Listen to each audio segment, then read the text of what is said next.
नमस्कार साथियों। आप देख रहे हैं बहुजन जननायक, एक ऐसा मंच जहां हम समाज के दबे कुचले, शोषित और वंचित समुदाय की सच्चाई को बेबाकी से सामने रखते हैं। आज का विषय बेहद महत्वपूर्ण है। अंबेडकर के बाद बहुजन आंदोलन क्यों कमजोर हुआ? क्या वजह रही कि जिसने संविधान लिखा, जिसने हमें अधिकार दिलाए, उसकी क्रांति अधूरी रह गई?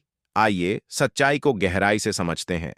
वीडियो को पूरा देखें और बहुजन जननायक चैनल को सब्सक्राइब करें ताकि हमारी आवाज और बुलंद हो सके। डॉक्टर भीमराव अंबेडकर ने अपने जीवन का हर एक क्षण बहुजन समाज को जागरूक करने में लगाया।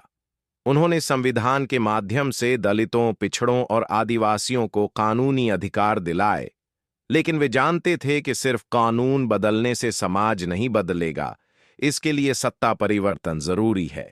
यही कारण था कि उन्होंने राजनीतिक शक्ति को बहुजनों के उद्धार की चाबी बताया।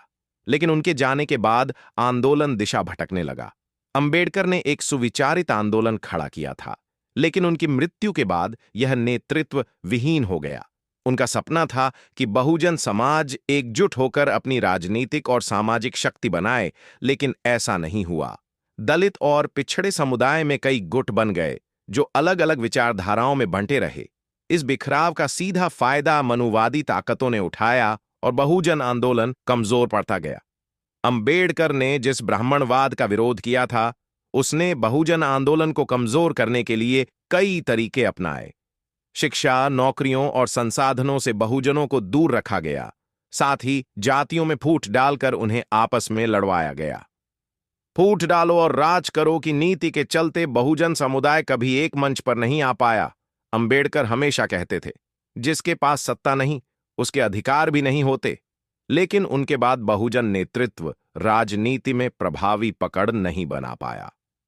1960 से 70 के दशक में बहुजन नेता उभरने लगे, लेकिन वे या तो बड़े दलों के सहारे चले या आपसी मतभेदों में उलझ गए।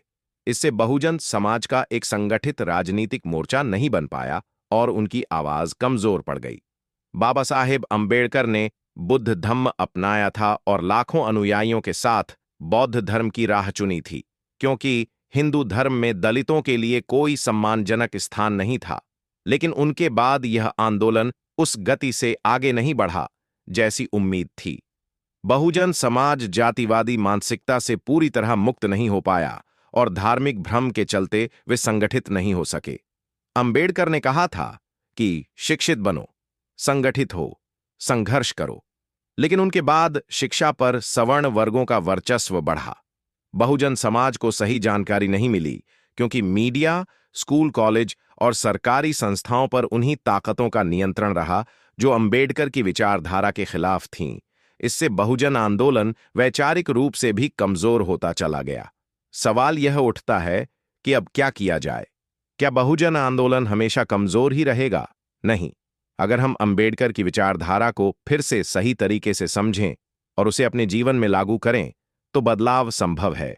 इसके लिए 3 प्रमुख कदम जरूरी हैं। शिक्षा, सही इतिहास को पढ़ें, अपने अधिकारों को जानें और जागरूकता फैलाएं। एकता, जातिगत भेदभाव को भुलाकर सभी बहुजन समुदायों को एक मंच पर लाएं। राजनीतिक भागीदारी, राजनीति में अपनी भागीदारी बढ़ाएं और अपने नेतृत्व को मजबूत करें।